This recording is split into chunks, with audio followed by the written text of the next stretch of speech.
जी और इस बीच इसी से जुड़ी एक बड़ी खबर भी आ रही है। चीन के राष्ट्रपति शी जिनपिंग रूस पहुंचे हैं, कजान शहर पहुंचे हैं। चीनी राष्ट्रपति ब्रिक्स समिट में शामिल होंगे। शी जिनपिंग पीएम मोदी से भी हो सकती है मुलाकात। देखिए ये तस्वीरें शी जिनपिंग के कजान पहुंचने की। कुछ देर पहले ही प्रधानमंत्री नरेंद्र मोदी कजान पहुंचे हैं। अब से कुछ देर में उनकी मुलाकात भी होगी पुतिन के साथ। लेकिन इस बीच शी जिनपिंग भी, चीन के राष्ट्रपति भी कजान पहुंच चुके हैं और प्रधानमंत्री मोदी से भी उनकी मुलाकात संभव है।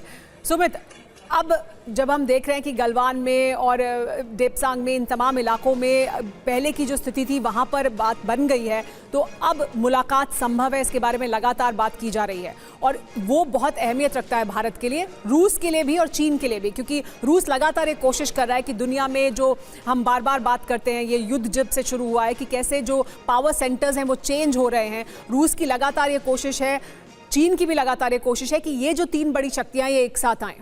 बिल्कुल, देखिए अगर आप देखें कि साझेदार कौन होते हैं, साझेदार या फिर आप कह सकते हैं स्ट्रेटेजिक पार्टनर कौन होते हैं जो लगातार उनके कन्फ्लिक्ट के अंदर एक दूसरे देशों का सहयोग करे। जहां भारत लगातार रूस यूक्रेन के युद्ध को सुलझाने में लगा है, जहां लगातार भारत ईरान और आप कह सकते हैं इजराइल के युद्ध को सुलझाने, वहीं अमेरिका क्या रोल निभा रहा है। अमेरिका रूस और यूक्रेन के युद्ध को बढ़ा रहा था। तो निश्चित तौर पर ये एक बड़ा, जैसा मनीष ने बताया कि रूस की बहुत महत्वपूर्ण भूमिका है, खासतौर पर इंडिया चाइना कन्फ्लिक्ट की जब हम बात करते हैं 2020 के बाद, उसको किस तरीके से रिजॉल्व किया जा सकता है, इसमें रूस का बहुत इंपॉर्टेंट रोल रहा है। लेकिन अब सबसे इंपॉर्टेंट बातचीत क्या आ गई कि रूस भारत के साथ एक ऐसा नया कॉरिडोर बनाना चाहता है जिससे वो सीधे तौर पर भारत से पहुंच सके, जहां पर उसको लगातार जो 40 दिन का वक्त लगता है, जो यूरोप के रास्ते जो सामान जाता है उससे कम वक्त लगे, वो है लगातार चीन से होता हुआ रास्ता, यानी वो व्लादिवोस्तोक से चेन्नई होता जाता। उसके लिए चीन का सहयोग बहुत जरूरी है। इसी वजह से अब चीन को भी उस प्लेटफॉर्म पर लाकर एक तरीके से तीनों मिलकर काम करने की कोशिश कर रहे हैं। और आपको याद होगा पिछले 3-4 महीने में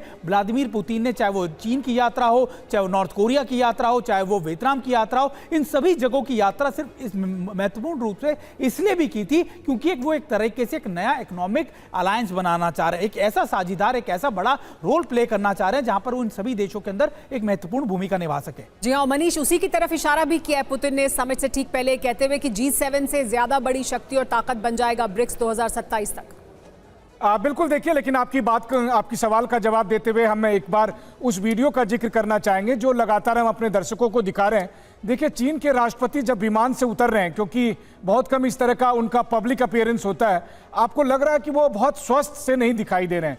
तो शी जिनपिंग की कंडीशन ना केवल अपने यहाँ इस तरीके से है कि उनकी पॉलिटिकल कंडीशन थोड़ी कमजोर होती दिख रही है, बल्कि व्यक्तिगत तौर पर भी उनका स्वास्थ्य देखें, जिस तरीके से वो उतर रहे हैं। एक बार के लिए मुझे लगा जैसे बाइडन उतर रहे हो।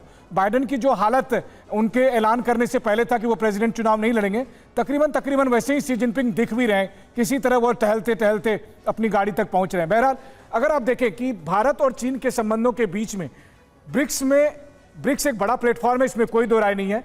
ब्रिक्स का जब स्थापना हुई थी तो कहा गया था ये विकासशील देशों का संगठन है, G7 अमीर देशों का क्लब है। लेकिन देखिए 43% GDP हुआ करती थी G7 की, आज घटकर 30% रह गई है, जबकि ब्रिक्स जो है वो जमीन से उठकर और अब वो 35% जा चुका है। तो ऑलरेडी वो G7 को पीछे कर चुका है और 2027 तक माना जा रहा है कि सबसे पावरफुल ग्रुप होगा ब्रिक्स, जिसका फाउंडर मेंबर भारत है।